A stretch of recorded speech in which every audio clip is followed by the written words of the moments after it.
Sungai adalah bagian penting bagi kehidupan manusia. Namun bukannya untuk kita, tapi untuk keragaman hayati, untuk ekosistem sungai. Pertanyaannya adalah, mampukah kita untuk melestarikannya? Bersama saya, Antonius Agung Nugroho, di podcast Saksi Iman, Kepan, Yogyakarta Barat, bersama teman-teman Komsos.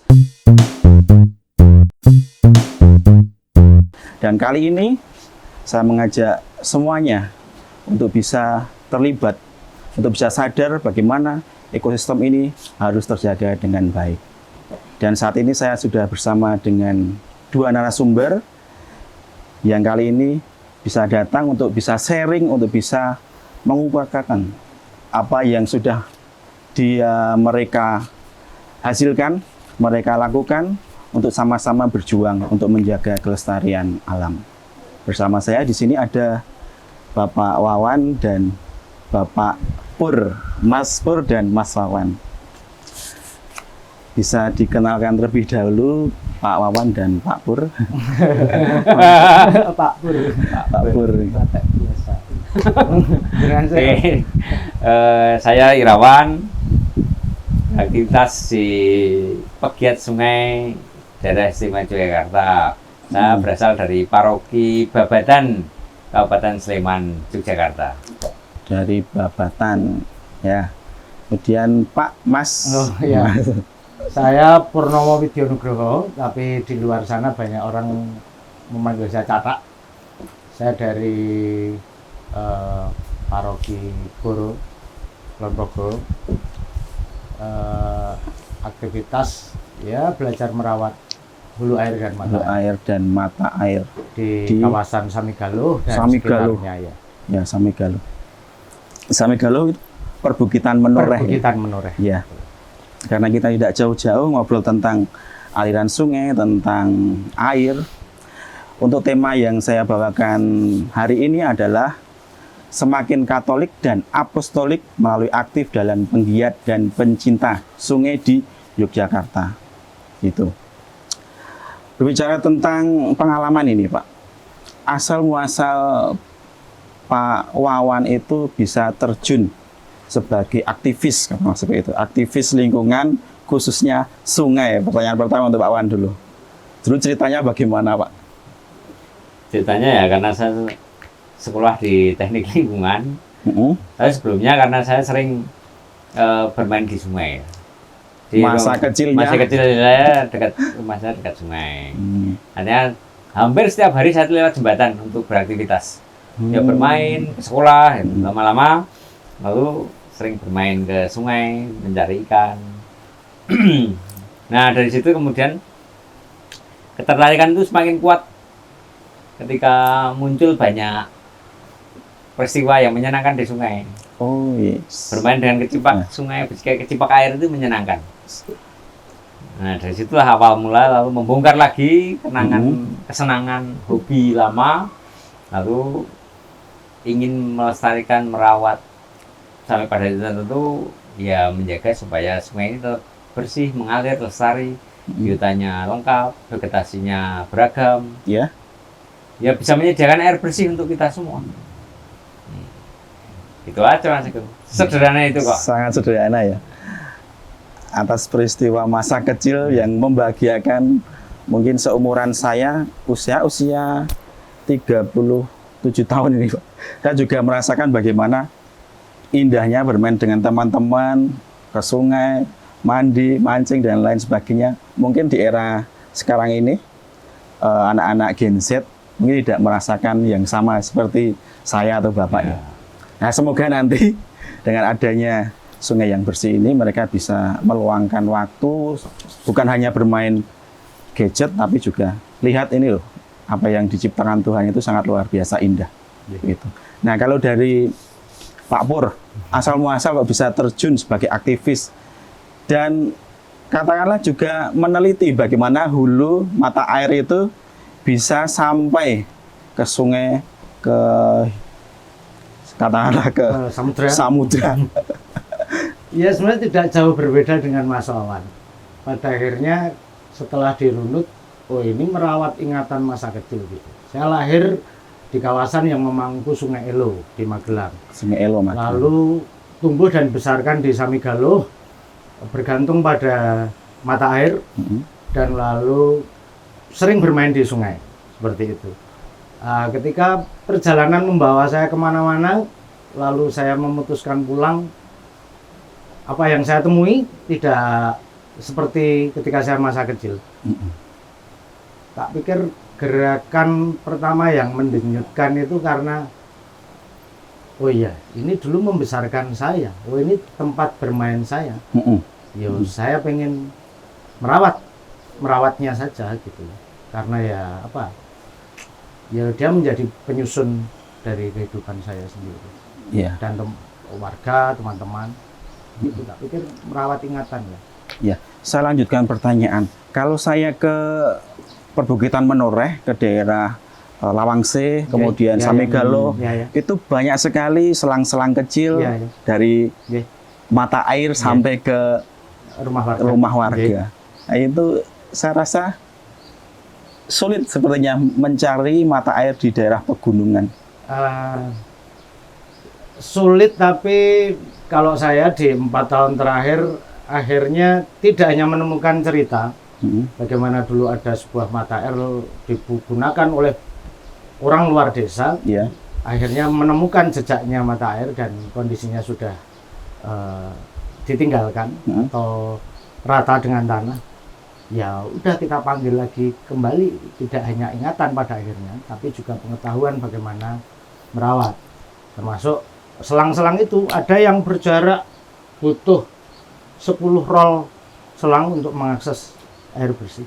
Dan sampai hari ini ya masih lestari. Banyak, kalau sumber airnya banyak. Banyak sekali.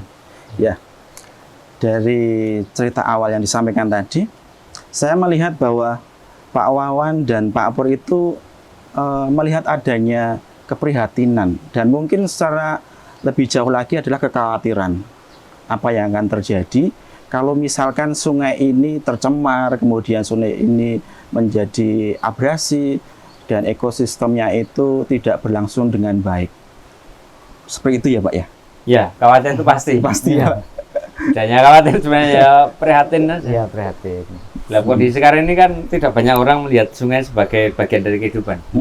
Tapi sungai sebagai hal yang di luar kehidupan. Jadi orang mengenal sungai itu kan karena lewat jembatan, atau ketika ada jembatan rusak aja orang tahu bahwa itu ada sungainya. Ada sungai. Jangan lewat sana karena jembatan rusak. Berarti ada sungainya kan? Iya. Selama ini kita banyak orang tidak merasakan kalau hampir setiap aktivitas kita setiap hari pasti lewat sungai loh. Hanya nggak terasa kan? Karena ada jembatan. Iya. Saya kira ada what. Saya kira tidak hanya khawatir, tapi juga prihatin juga sekarang itu. Karena kita itu kelimpahan air, tapi tidak bisa diminum, tidak bisa dikonsumsi kan? Ya. Kelimpahan air. Iya, air kita itu berlimpah di sungai itu, tapi tidak bisa dikonsumsi. Ironi loh. Sangat ironi. Banyak orang kekurangan air berkualitas, tapi airnya banyak kita. Di banyak tempat lah, di mana saja sekarang kelimpahan air.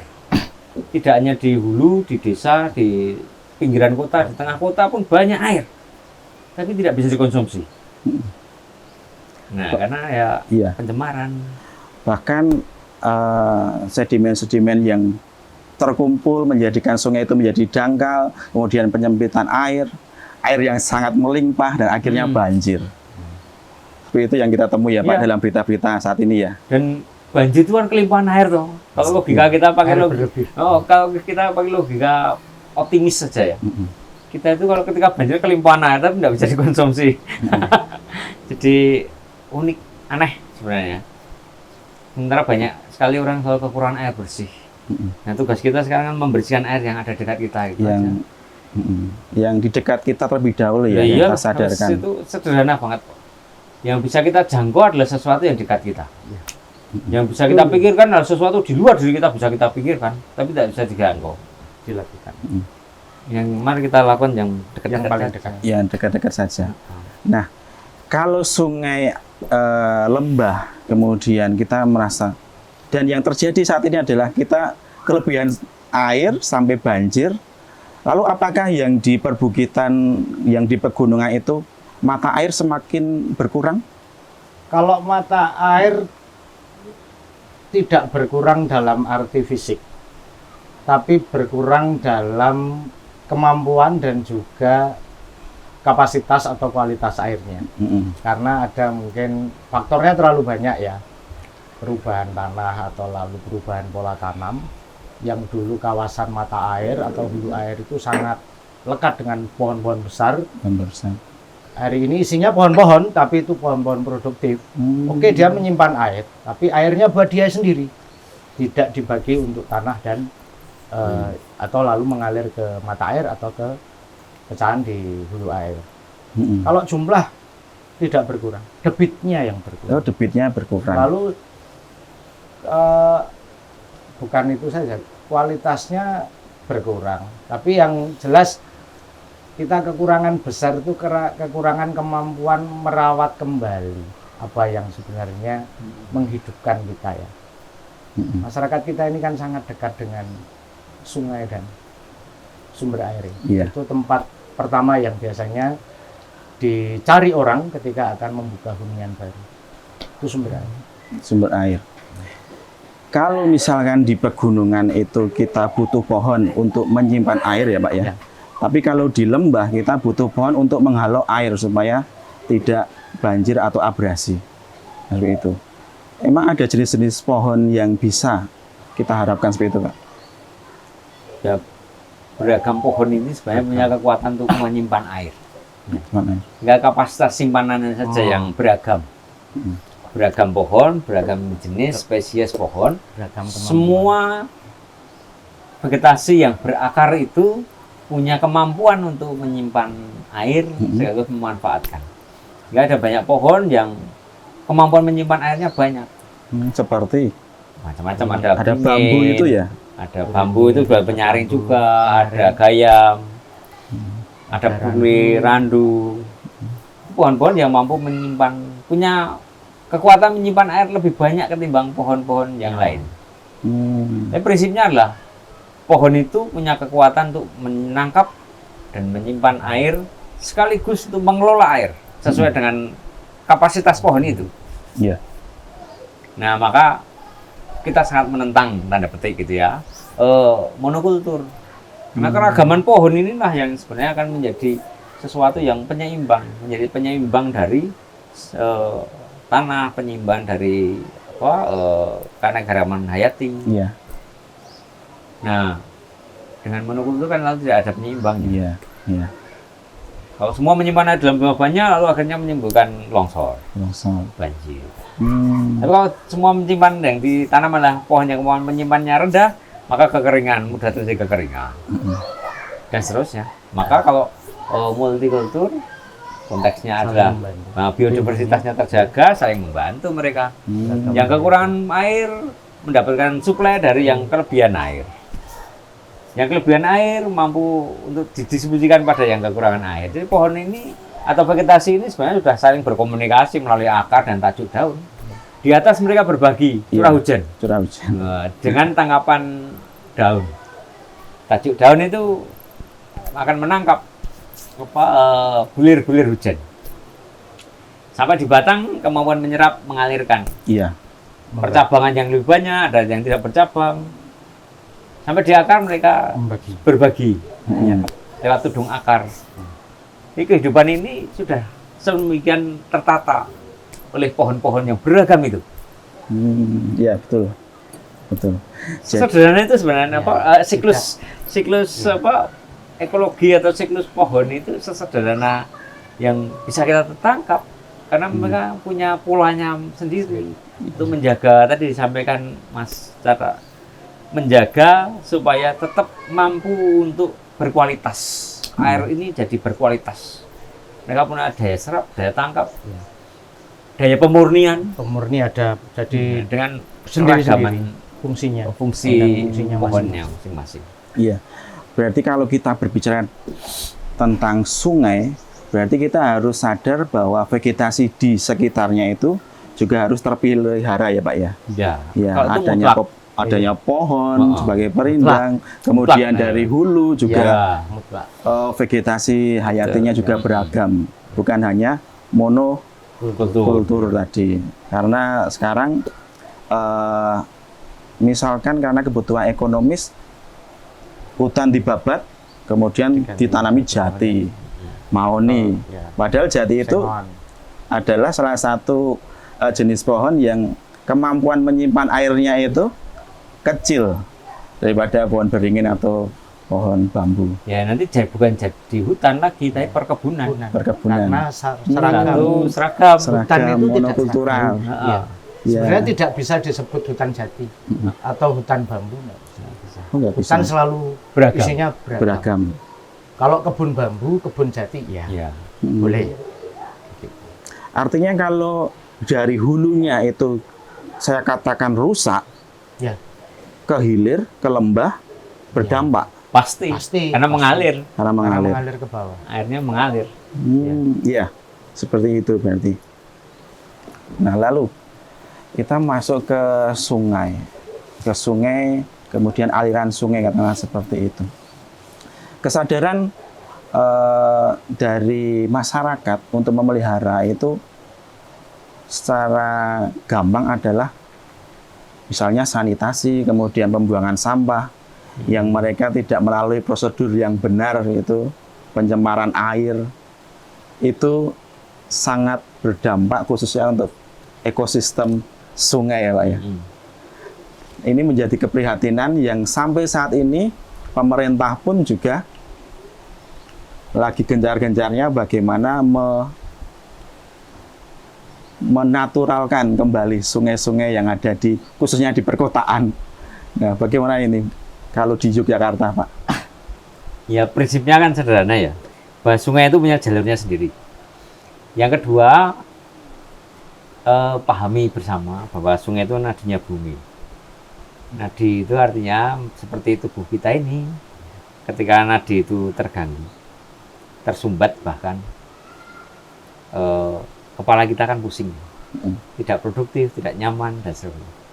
Sungai juga begitu, ketika sungai itu tercemar limbah, sampah, atau polutan-polutan, beragam polutan, baik itu dari rumah tangga, dari industri, dari pembuangan yang lain, maka ya terganggu alirannya. Dan bumi kita juga pusing ini, pusing untuk ditinggali, untuk ditanami, untuk hidup. Jadi ya dari kesadaran itu butuh gerakan yang paling sederhana, mulai memperlakukan sungai itu sebagai halaman depan, Bukan halaman belakang. bukan halaman belakang, kalau gitu ya. Ya, kalau halaman depan tidak mungkin kan, orang ngotori halaman depan, kemungkinan sangat kecil. Halaman belakang selalu jadi buangan.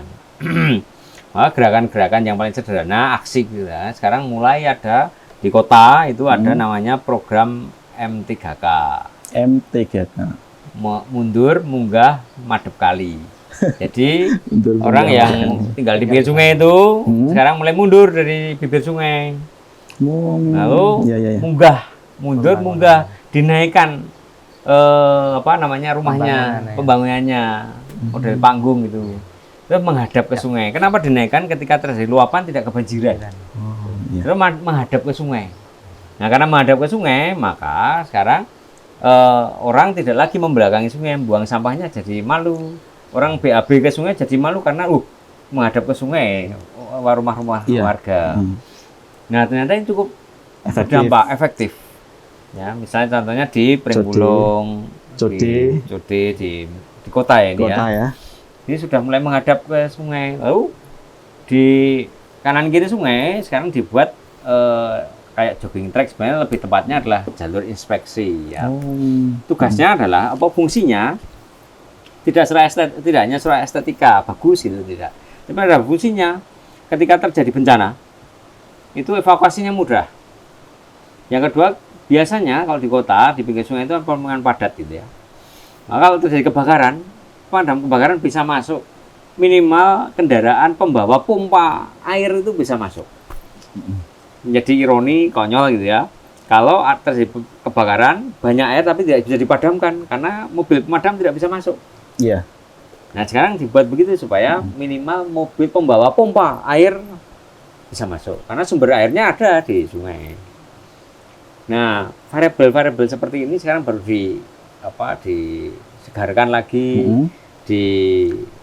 dikenalkan kepada publik supaya jalur inspeksi itu atau jalur pengawal kanan kiri sungai ini Ya. yang akan menjadikan ruang mitigasi ketika terjadi bencana itu bisa difungsikan atau digunakan oleh masyarakat supaya bisa berinteraksi langsung dengan sungai.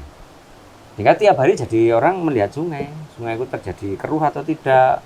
Oh, kenaikan muka air musim penghujan, nggak butuh gerakan mitigasi. Oh, sebentar lagi ada banjir. Kemarau misalnya, terjadi penyusutan air. Atau teman-teman yang senang dengan biota, sudah mulai ada banyak ikan di situ, atau ikannya jenisnya apa tertentu yang menjadi indikator pencemaran. Karena ada tempat atau lokasi untuk mengamati sungai secara langsung. Ya. Nah, itu program yang paling sederhana. Paling sederhana. M3K itu. 3K. Ya, mundur, munggah, madep kali. M3K. M3K. Ya, itu kalau di kota itu.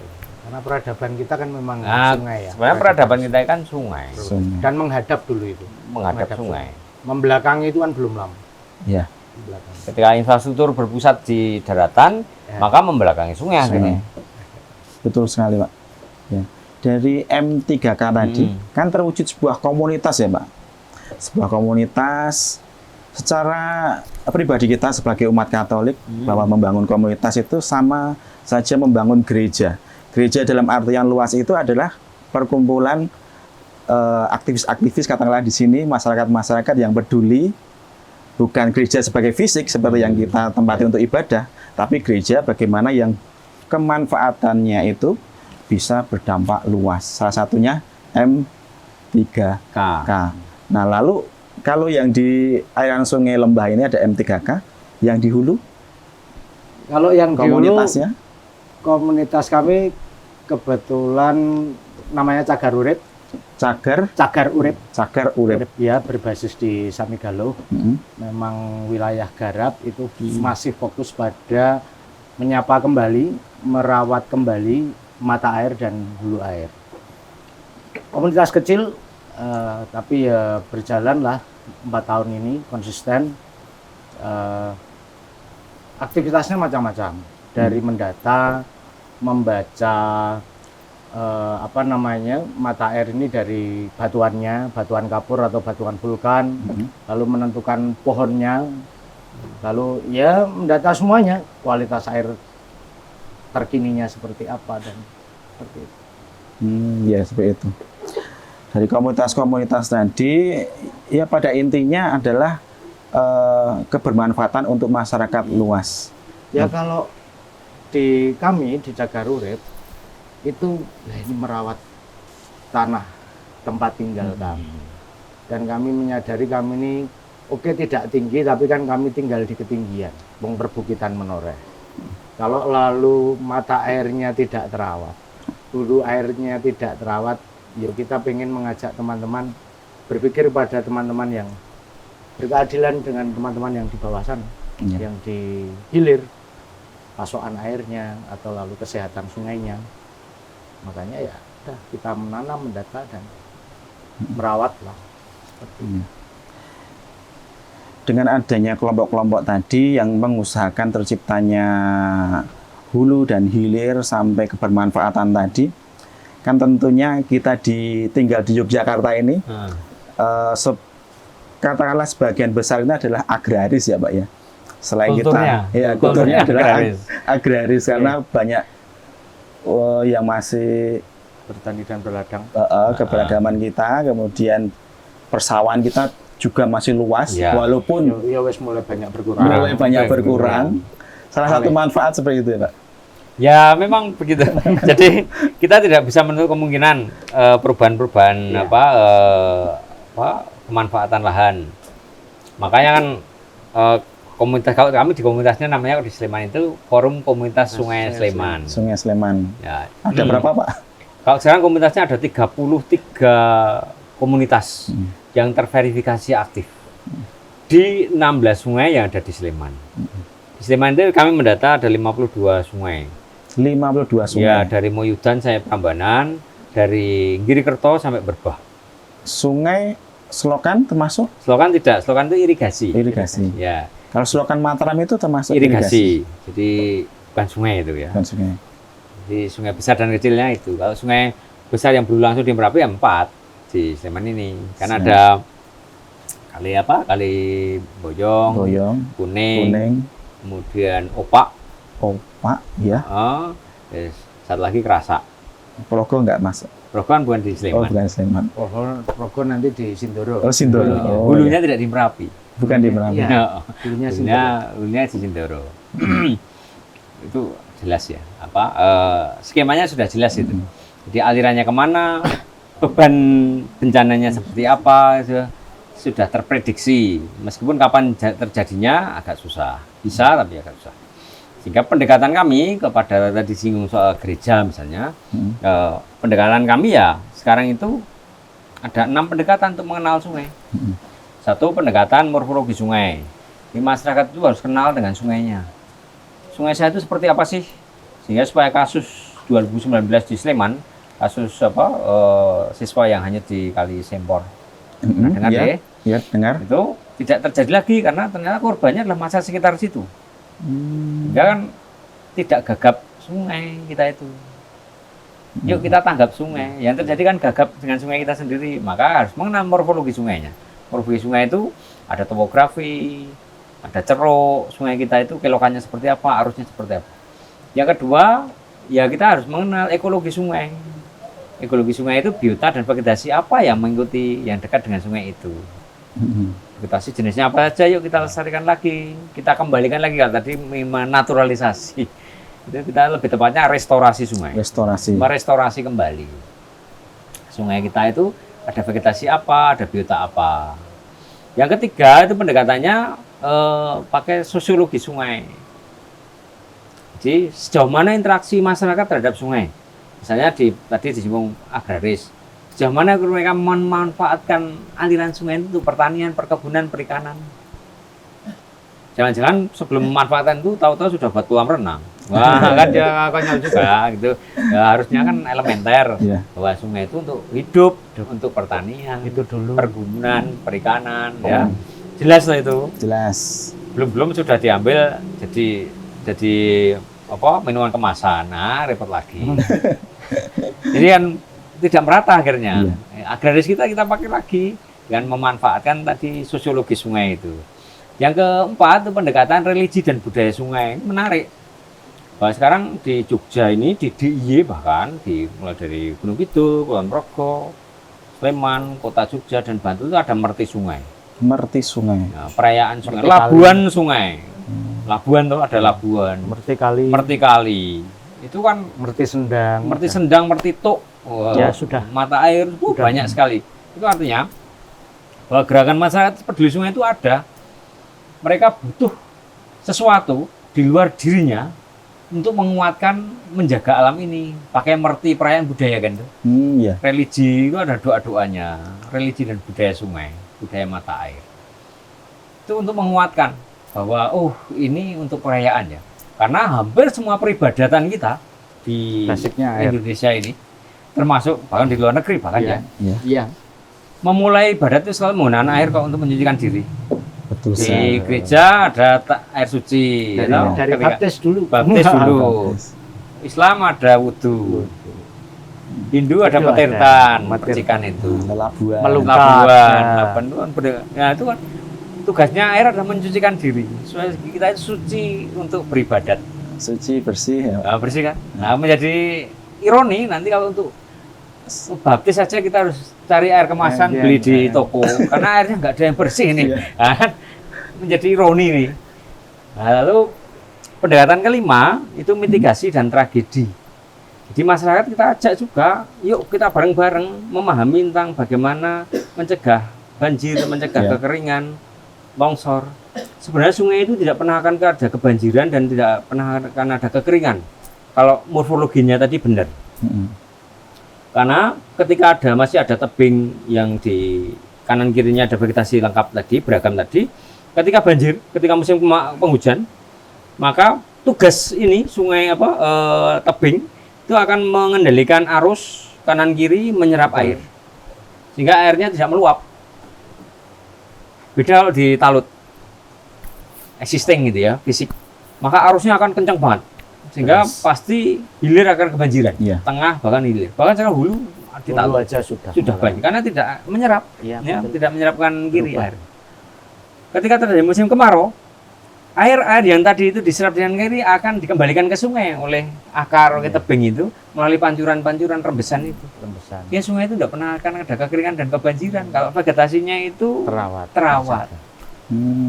Itu fungsi dari tadi itu mitigasi dan tragedi harus kita Ya. antisipasi berdasar morfologi dan ekologi. Ya, yang keenam ini tadi kan sebagai rakyat agraris itu kan ada pendekatan namanya mitologi sungai. Ya, mitologi sungai itu bukan soal mitos, tapi bagaimana sungai itu dipersonifikasikan, memanusiakan yang bukan manusia. Sungai itu dimanusiakan. Ini itu makhluk hidup juga loh ini. Ya. Sama seperti kita kalau kita buang limbah sampah dia sakit. Iya. Dia mengeluh tapi tidak bisa berteriak, bisanya hanya lalu keruh. Wah ini saat keruh itu saatnya dia menangis misalnya begitu. Nah, mitologi ini lalu dihidupi di banyak tempat. Ada yang kalau mau banjir mitigasinya menggunakan lampornya sudah datang. Ya. Berarti yuk minggir kanan kiri supaya tidak diterjang banjir kita itu. Nah pendekatan itu saya kira 6 itu cukup nyaman tinggal di DIY ini. Hingga kita tahu hulu kita di mana, tengah kita di mana, hilir kita di mana, kehidupan masyarakatnya seperti apa. Ketemu untuk menghasilkan air. Supaya kelimpahan air ini juga kelimpahan kualitas. Tidak air berlimpah tapi tidak bisa dimanfaatkan. Iya, betul sekali. Wah gitu Mas Agung. Iya. Kira-kira begitu. Di hulu juga sama sebenarnya Sama Mas ya, Agung. di hulu. Cara melihat hulu air maupun mata air juga pendekatannya kalau Mas Wawan tadi ada 6 ya, kalau di Ya. kami itu ada 4. Melihat, lalu mendengar, merasakan, baru mengalami. Melihat itu lalu kita mendatangi sumber air, melihat batuan induknya, vegetasinya, kita mendata airnya. Lalu kalau mendengar kita akan mencari narasumber di masyarakat pengguna maupun masyarakat sekitar sumber atau hulu air. Dulu ada pohonnya apa, pohonnya hilang, kenapa nggak dihadirkan, kenapa pohonnya ditebang. Biar nanti ketika lalu melanjutkan ke program lanjutan untuk menanam pas sesuai kawasan kebutuhan itu. Melihat, mendengar, merasakan itu nanti kita kembali menempatkan hulu air ataupun mata air sebagai sedulur Sinoroweti kalau di masyarakat agraris. Iya. Ini teman seperjalanan loh ini, hanya bentuknya yang berbeda. Setelah itu baru kita menanam. Bersinodal ya. Iya. Bersinodal, iya.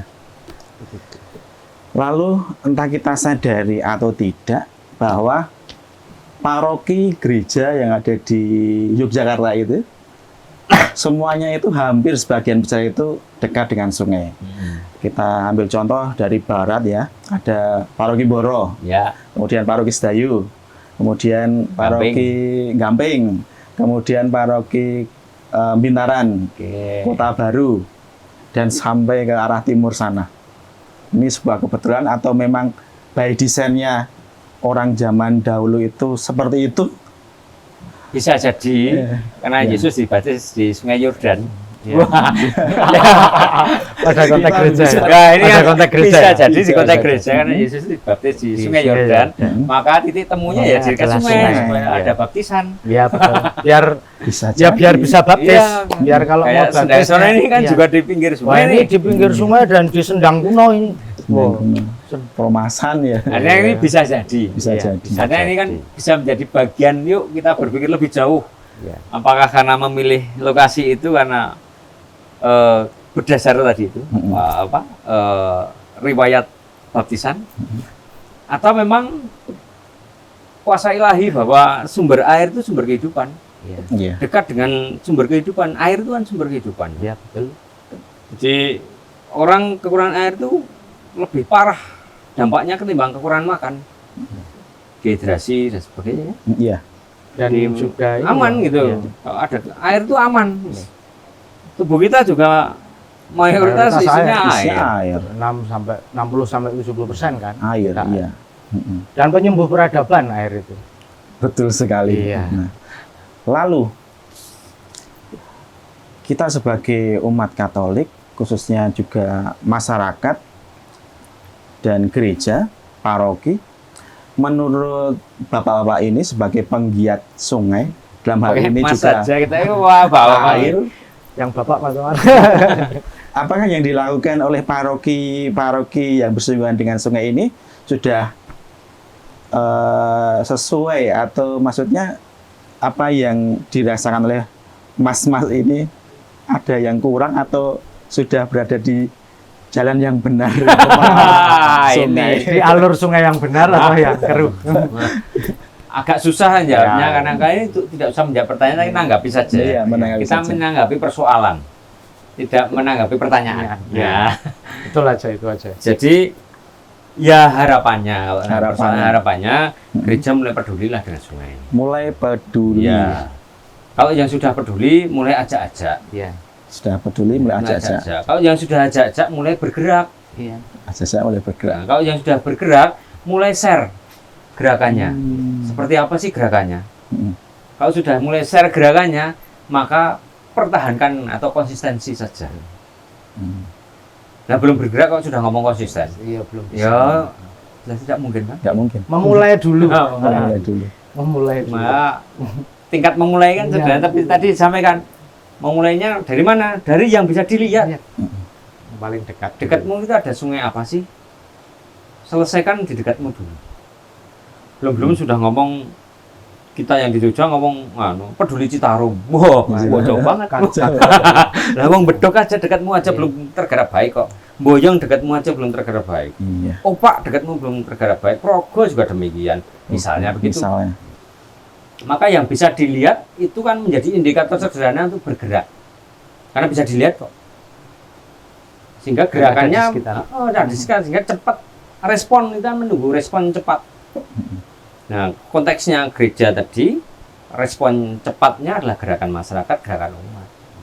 Gerakan masyarakat, gerakan umat. Iya, bukan gerakan institusi. Iya. Iya. Karena institusi gereja itu punya pola sendiri, tapi gerakan umat ini kan elementer. Sama kan, kita tidak pakai instruksi gereja kapan kita makan, karena elementer. Makan itu tergantung masing-masing Kebutuhannya tubuh masing-masing. kebutuhan tubuhnya masing-masing. Iya, Dan- betul sekali. Iya. Dan enak sebenarnya gereja ini ya, karena mereka mengampu tidak hanya tempat sebenarnya yang dekat dengan air atau membutuhkan air, tapi ya mereka ada di tengah-tengah masyarakat yang memang pasti dekat dengan kebutuhan air atau budaya air itu. Jadi kalau mau memulai gerakan ya memulai dari yang paling dekat, memastikan bahwa misalnya sumber air tidak hanya di gereja dan rumah-rumah umat, tapi Iya. ya semua kawasan di mana gereja itu berdiri. Berdiri, betul. Pasti alasannya itu orang Ayuworo itu nyata gitu ya. Seperti tadi diceritakan bahwa dibaptis saja pakai air. Nah, gimana kalau kita lalu tidak merawat sumber-sumber air? Sumber-sumber air. Bagaimana kita lalu bisa berdoa dan berharap hal-hal baik ketika hal baik yang memenuhi tubuh kita ini tidak disapa gitu. Iya. Atau kita jangan-jangan nanti sapaan. jadi egois, yang disapa hanya lingkungan kita, orang lain nanti tidak peduli. Iya. Ya gitu. Sapaan terhadap air ini menjadi Menyapa sesuatu kembali. urgensi tertensi. Betul sekali. Supaya kita bisa semakin Katolik dan apostolik. Nah, Apostolik sendiri kan kita bermanfaat untuk lingkungan sekitar dengan tindakan nyata, bukan hanya sekedar teori, tapi mengusahakan apa yang seharusnya kita lakukan. Kita menyadarkan diri kita sendiri. Memulai. Harapan nih Pak, untuk Pak Wawan sendiri. Mas Wawan. Mas Wah. Wawan, harapan Mas Wawan untuk paroki, gereja, komunitas, terutama kita sebagai umat Katolik.